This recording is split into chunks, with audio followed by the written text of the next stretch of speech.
Dividend इस हफ्ते कुछ कंपनीज़ के डिविडेंड आ रहे हैं और अच्छे डिविडेंड आ रहे हैं।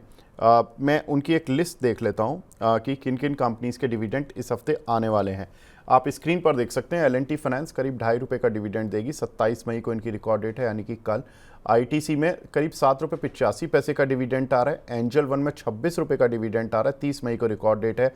Angel one, Bajaj finance, Infosys और GSK फार्मा, इन सभी की रिकॉर्ड डेट 30 मई है। और इनमें जो डिविडेंड हैं वो ठीक ठाक आ रहे हैं, ₹22 से लेके मैक्सिमम रेंज ₹44। हालांकि इनके सभी के शेयर भी अच्छे बड़े बड़े हैं, तो डिविडेंड यील्ड थोड़ी कम ही रहती है। लेकिन इनमें से अगर अंशुल जी कोई शेयर प्ले करना हो कि चलो डिविडेंड आ रहा है, 4-5 दिन में रिकॉर्ड डेट है, तो आपका नाम दर्ज हो जाता है कंपनी की बुक्स में। रिकॉर्ड डेट का मतलब होता है कि नाम दर्ज हो गया आपका कि इस व्यक्ति को डिविडेंड मिलेगा। इसका मतलब ये है रिकॉर्ड डेट का मतलब।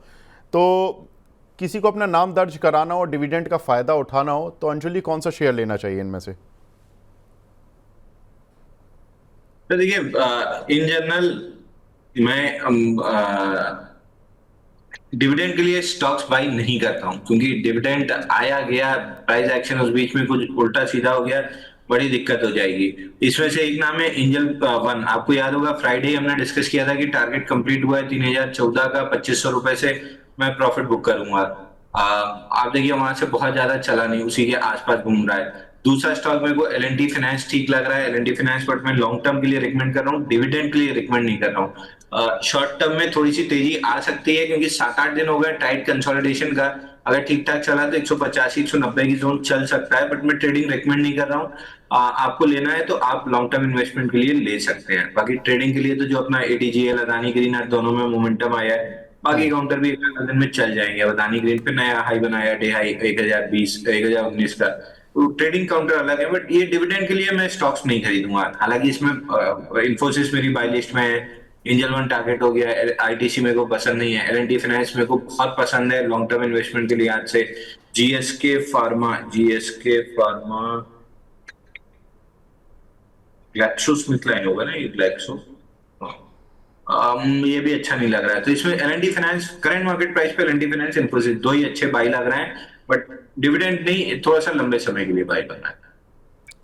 ठीक है, तो ये कुछ एक शेयर्स हैं जहां पर कि आप डिविडेंड के लिए बाय कर सकते हैं। L&T फाइनेंस ₹2.5 का डिविडेंड दे रहा है। ITC करीब ₹8 का डिविडेंड दे रहा है। एंजल वन ₹26 का डिविडेंड दे रहा है।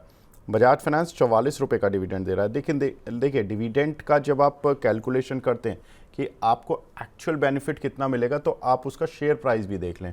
क्योंकि ऐसा नहीं कि ₹44 का डिविडेंड मिल रहा है, सुनने से तो बहुत अच्छा लगता है कि ₹44 का डिविडेंड मिल रहा है। लेकिन बात ये होती है कि जैसे बजाज फाइनेंस का शेयर है, अब ये ₹9200 का चल रहा है। आपको एक ₹44 कमाने के लिए पहले ₹9300 करीब लगाने होंगे, क्योंकि 9280 का चल रहा है। फिर आप इसमें कुछ ब्रोकरेज भी देंगे ब्रोकिंग हाउस को, तो आपका करीब ₹9300, ₹9300 की बाइंग पड़ेगी, उस पर आपको ₹44 मिलेंगे। तो ये आपको सोचना है। हाँ, अगर आपका लॉन्ग टर्म विज़न ठीक है, जैसा अंशुल जी ने बताया, तो आप किसी भी शेयर को बाय करो, तो फिर डिविडेंड का फ़ायदा उठाना चाहिए। फॉर एग्जांपल इन्फोसिस ₹1578 चल रहा है, और इस पर जो डिविडेंड आ रहा है वो आ रहा है ₹22। तो अगर आप डिविडेंड यील्ड देखेंगे तो करीब 1.25% 1.5% के करीब की बैठेगी।